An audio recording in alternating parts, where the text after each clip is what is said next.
Hello, movie friends. Welcome back to the show. This is Anthony. And this is James, and we're going to talk about Venom, Let There Be Carnage, which was directed by Andy Serkis, and we were very lucky enough to be invited by IMAX to go to their headquarters on Monday and check out an early screening of this on their giant private IMAX theater screen, and it was such a fun time, and I really enjoyed this movie.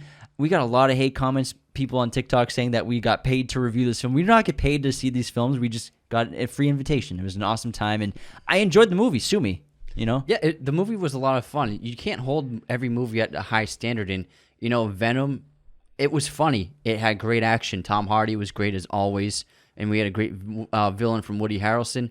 Naomi Harris is awesome in it. It's a fun time. We were cracking up the whole time in the theater, and then seeing it in IMAX is really what made it special because, looking up at that giant screen, I was like, oh my God, this looks so great. Mm-hmm. And Andy Serkis did a really phenomenal job directing this. I think he really knocked it out of the park, gave audiences what they wanted. If you're curious, when you walk into this movie, it is not rated R, so it doesn't have gore, it doesn't have blood everywhere. So they kept it a hard PG-13. They fit some pretty graphic stuff in there, especially some Carnage stuff, but they kept it away from our territory, in case you were wondering. Which is disappointing. That's probably my biggest con of the film, because if we got a rated R version of this, it would have been incredible. Just like with Logan, that's the strength of Logan, is it's rated R, and we finally, after 9 renditions of the character with his claws just stabbing people and not seeing any gore, we got to see him chopping people's arms and limbs off and heads off, and it was pretty epic to see, and you could have done something incredible with Venom. But I understand why they have it PG-13. You want a lot of kids to come see this, plus things that are going on in the post-credit scene, which we'll talk to in a little bit. But I think we should keep it spoiler-free for about 5 minutes before we get into the real good, juicy stuff. Yeah, and I would say it was Sony's decision to keep it PG-13, just so they could get more audience into the theaters to pay for it. But, it's still a great time. I really enjoyed it. And what they really captured with this one, which they hinted at in the first one, and they just dipped their toes in, is this movie is about the relationship between Eddie Brock and Venom. And it's kind of like a love story. It's like a breakup and love story. It is. It's like a rom-com. It is. And their relationship evolves throughout the film. And I just really adore the duality between these two characters who are sharing this body. And there's cool scenes where, even Eddie Brock lets Venom take over the body for a time.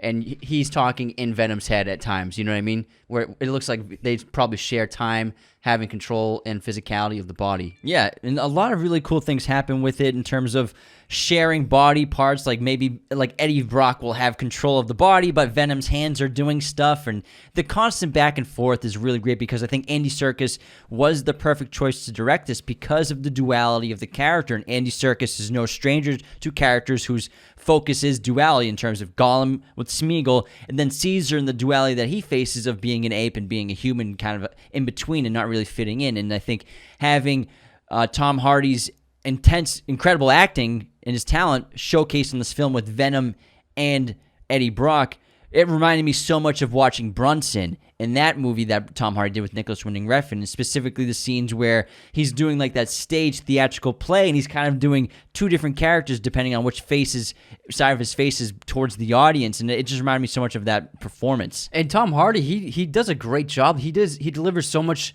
nervous energy and just so much angst, and he's just losing his grip on everything because he's sick of having Venom in his head and sharing the body with Venom. And he really put a lot into this role. You can tell, and he knocked it out of the park. And he's the one who came up with the story of the script for the film in general. So you can tell that he's super motivated for the character, and he wants to keep going forward with it and see how far they can go with it.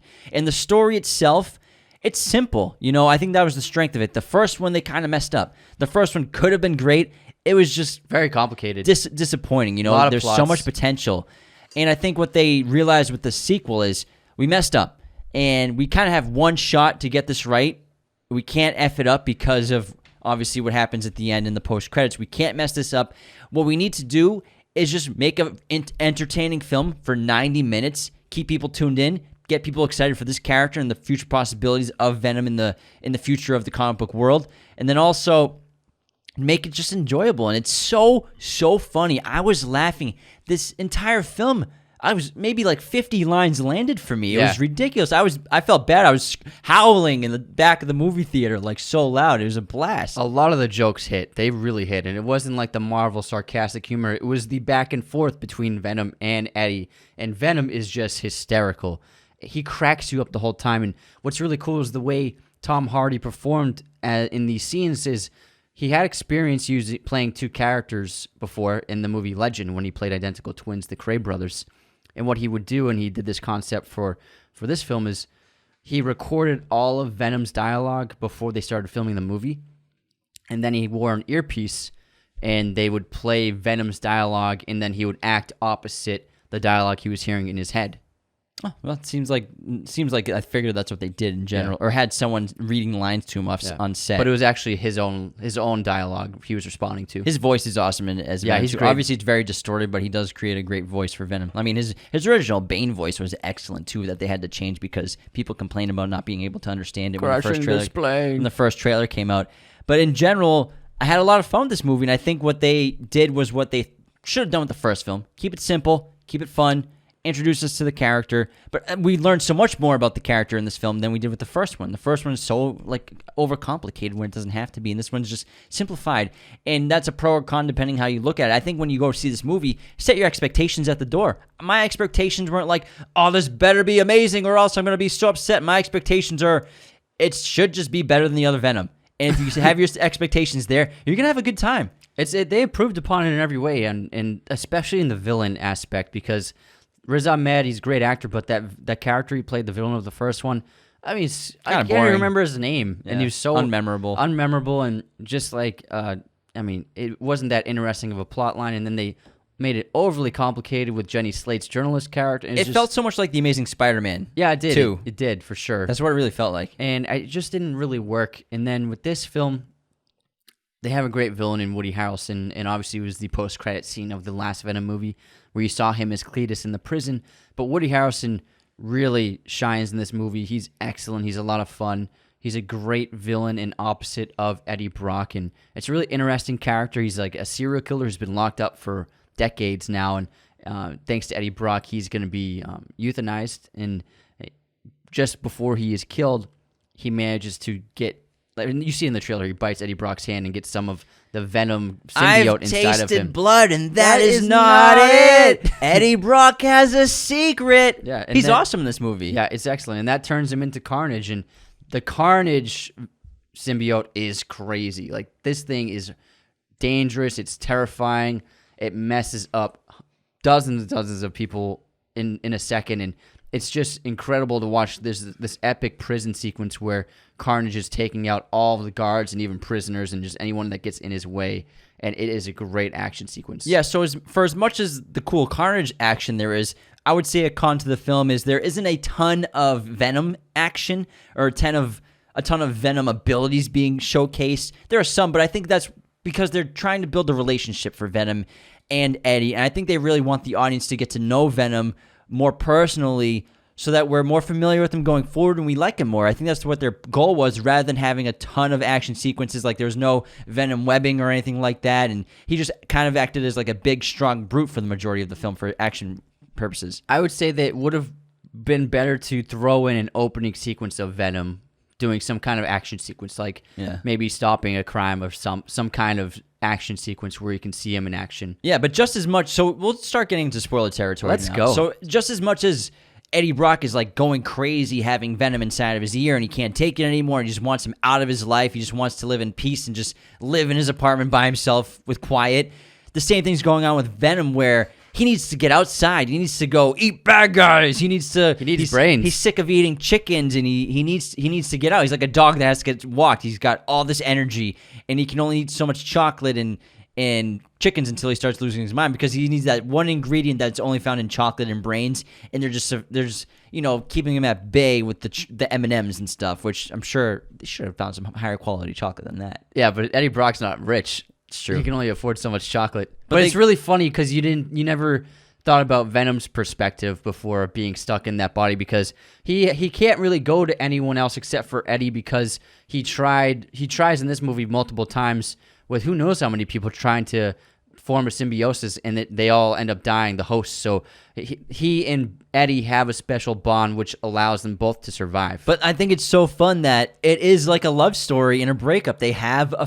big fight and they break up, and Venom leaves, and like he trashes his motorcycle. It's funny because Venom's like, you get out of this apartment. He starts throwing Eddie's stuff out of the apartment window and his TV and everything. And then, he destroys his bike. And then he symbiotes into somebody else, and he gives Eddie Brock the middle finger on the way down the street. So it's really funny, but it's also an intense moment because it's for the first time in a while that Eddie Brock is vulnerable and he could get killed by something because Venom's always been there to protect him. And he can't get out of situations. And now that at the same time, Cletus, who enticed Eddie Brock to come do a story on him, but he doesn't realize that Eddie Brock has Venom inside of him, which Venom solves the case of where Cletus hid those bodies by the imagery that he carved into the walls in his prison cell, that now Eddie Brock's vulnerable to an attack from Cletus, who now has that symbiote inside him and is now Carnage and is going to come looking for Eddie at some point. Yeah, it's excellent. And then Michelle Williams gets involved, and I love when she becomes Venom, and it's great. My favorite scene might be the Mrs. Chen scene in the convenience store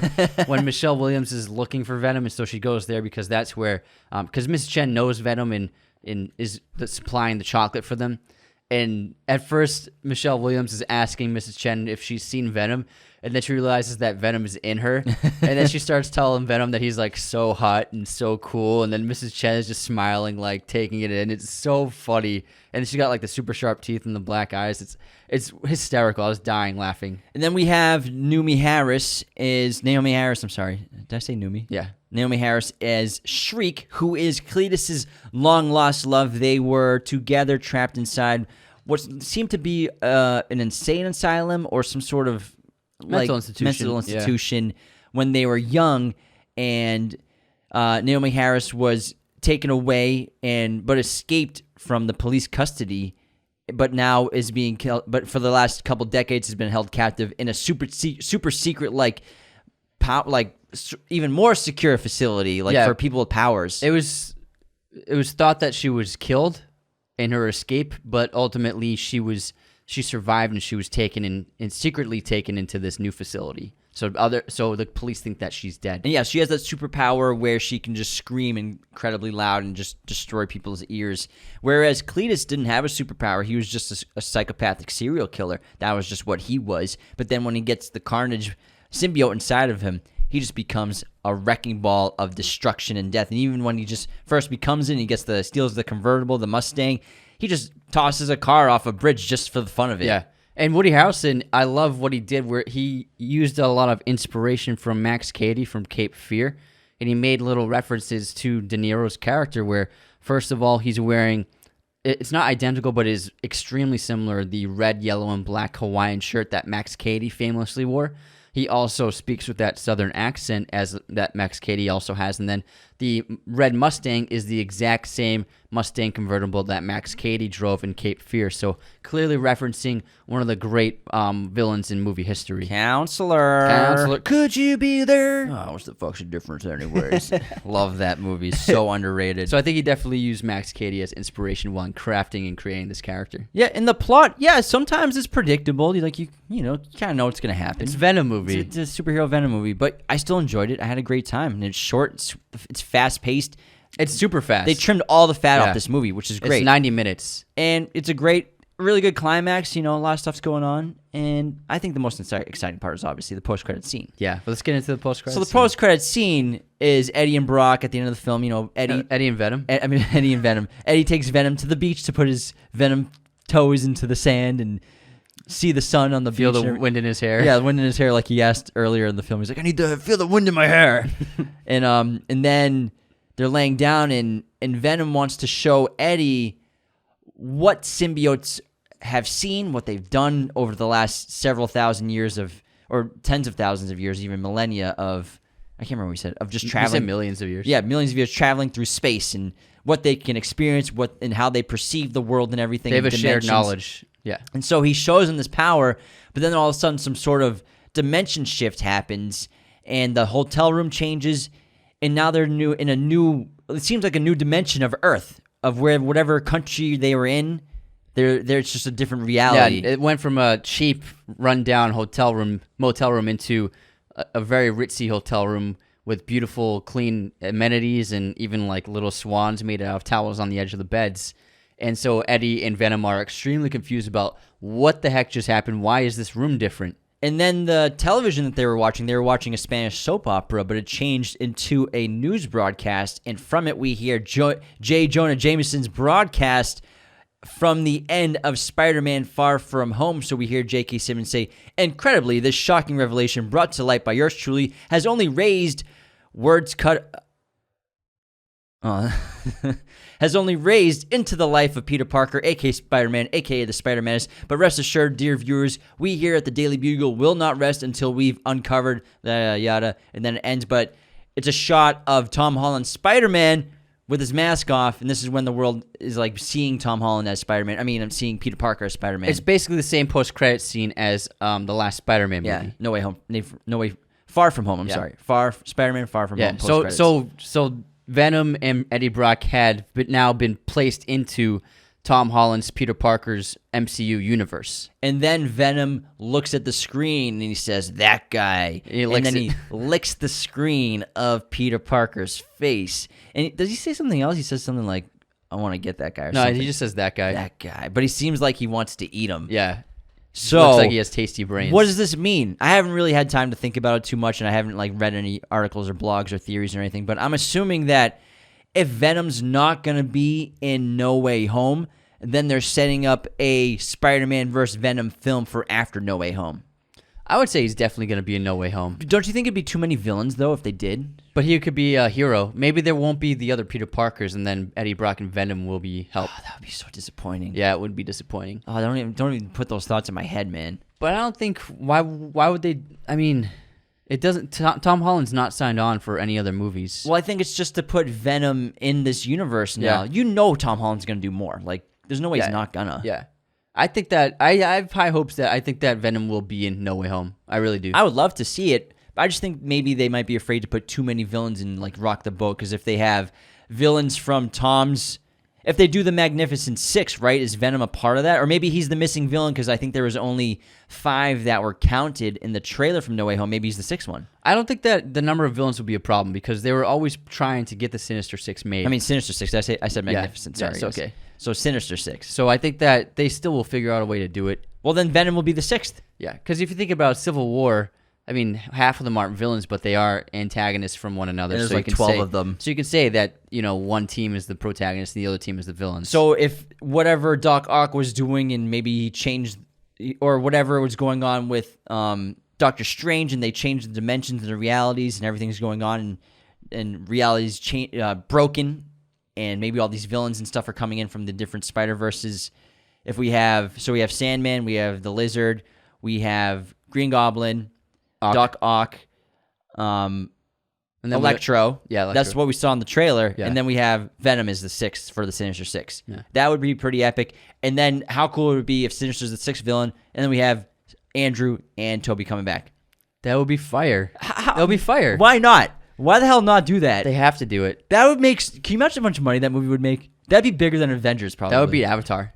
Maybe. That might beat Avatar. Like a couple billion. Yeah. Even during the COVID lockdown era. Yeah. Like billions of dollars. I think that's what they have to do, I think. Why the hell not? Exactly. Why the hell not? Why throw Venom in the post-credit scene and not put him in No Way Home? All right, so now I'm more excited to maybe this is actually going to be the Sinister Six and he's the 6th one.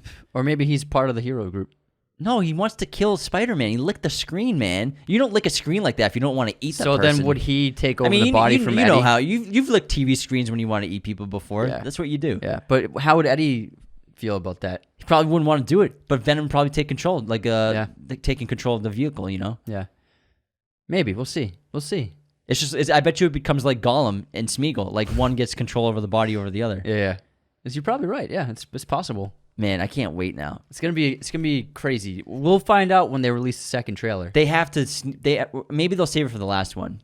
Either way, they're gonna show new stuff in the second trailer. Either way, it's gonna be one of the biggest movies of all time, box office wise. Oh yeah, 100%. I mean, the first Spider-Man made $1 billion. Now I'm more excited, and it's just got Iron Man in. I get more and more excited to see it.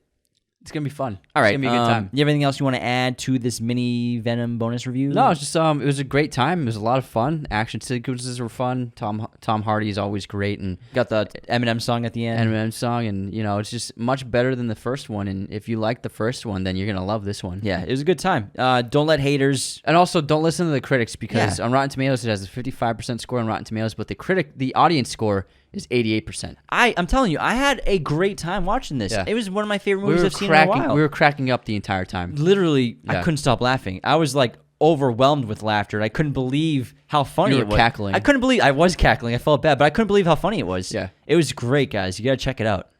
All right, and see it in IMAX, obviously. Absolutely, And thanks, IMAX for the invite. We did not get paid to see the movie.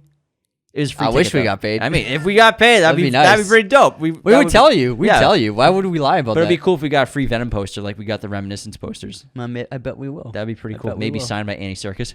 That would be sick. Because we got them signed by Lisa Joy. Yeah, but she was there and he wasn't there. True. All right. Anyways, that wraps this episode. Thanks so much for tuning in. Go watch Venom.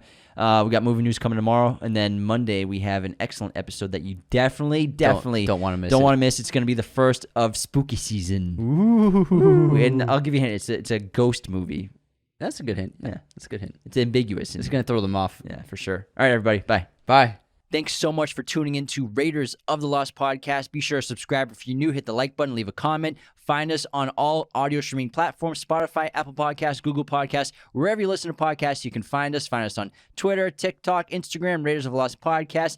Be sure to check out one of these other videos right here for more content on our favorite films and breaking down all kinds of movie content. Thanks so much.